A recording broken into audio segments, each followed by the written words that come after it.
Bonjour, nous allons passer à l'aspect géométrique lié aux nombres complexes. Grand 3 donc, le plan complexe.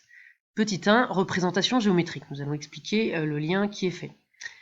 Donc définition, on se place dans un repère orthonormal du plan avec O, U et V de vecteurs donc. À tout nombre complexe, Z, qui s'écrit sous forme algébrique x plus i, y avec x et y réels, on associe un point, le point M, de coordonnées x, y, avec le x du coup qui est la partie réelle et le y qui est la partie imaginaire de z. On dit que M s'appelle le point image de z, et OM c'est le vecteur image de z. Dans l'autre sens, si on part d'un point M du plan, M qui a pour coordonnées x, y sur le schéma, on a pris M de coordonnées 3, moins 2, eh bien on lui associe un nombre complexe z égale x plus i, y. Et ce nombre complexe z, ça s'appelle l'affixe du point M. C'est aussi l'affixe du vecteur OM. OM, bien sûr, a les mêmes coordonnées que M, puisque le point O, c'est l'origine du repère. Et une fois qu'on a défini tout ça, le plan peut s'appeler un plan complexe. Alors l'intérêt des nombres complexes pour la géométrie, on va le voir au fur et à mesure, c'est de pouvoir mettre dans un seul nombre complexe, l'affixe, à la fois l'abscisse et l'ordonnée de M.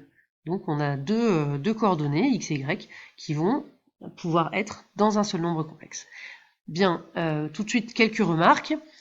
Quand M a pour affixe Z, on peut noter M entre parenthèses Z. Avec l'exemple du schéma, on pourrait noter M entre parenthèses 3 moins 2i. Un petit peu comme on note les coordonnées M entre parenthèses 3, point virgule, moins 2, et bien avec les affixes, avec son affixe, on note entre parenthèses 3 moins 2i, ou donc x plus y, ou z, quand on a seulement ce nom. Les nombres réels. Alors, les nombres réels, ce sont des nombres complexes, hein, bien sûr. Ce sont les cas particuliers pour lesquels la partie imaginaire vaut 0. Donc on a y qui vaut 0. Y qui vaut 0, dans le plan, ça correspond à l'axe des abscisses. Tout ici, hein, on a tout le temps y qui vaut 0 ici. C'est d'ailleurs l'équation de l'axe des abscisses. Donc les nombres réels, ce sont les affixes des points de l'axe des abscisses, qu'on peut aussi appeler, quand on est dans le cadre d'un plan complexe, comme ici, on l'appelle aussi axe réel.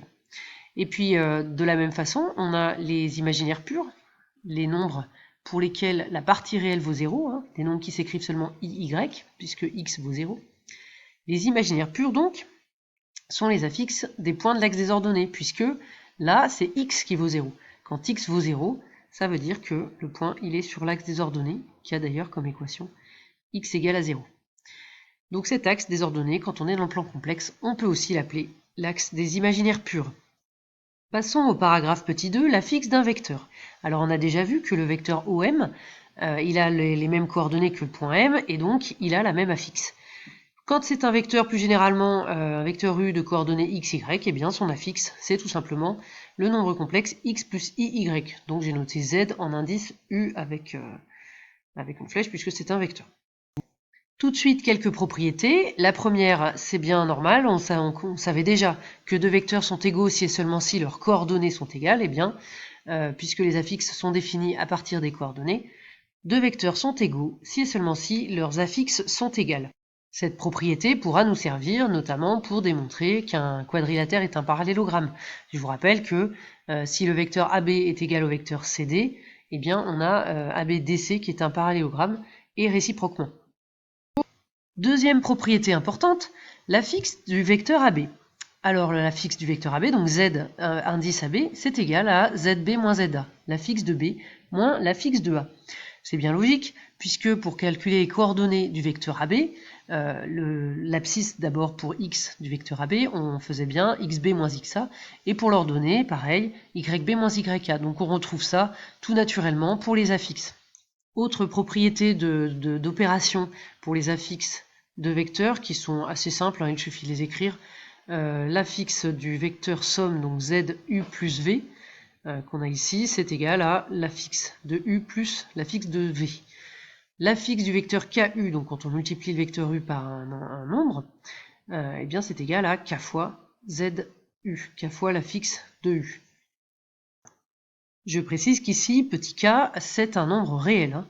On ne sait pas multiplier un vecteur par un nombre complexe. Donc là, il s'agit bien d'une multiplication d'un vecteur par un nombre réel, comme on sait déjà bien le faire. Dernière propriété, l'affixe d'un milieu. Donc si i est le milieu du segment AB, l'affixe de i, z de i, c'est égal à za plus zb sur 2. C'est aussi tout à fait logique, puisqu'on avait ces formules-là pour l'abscisse et l'ordonnée. On les retrouve pour l'affixe.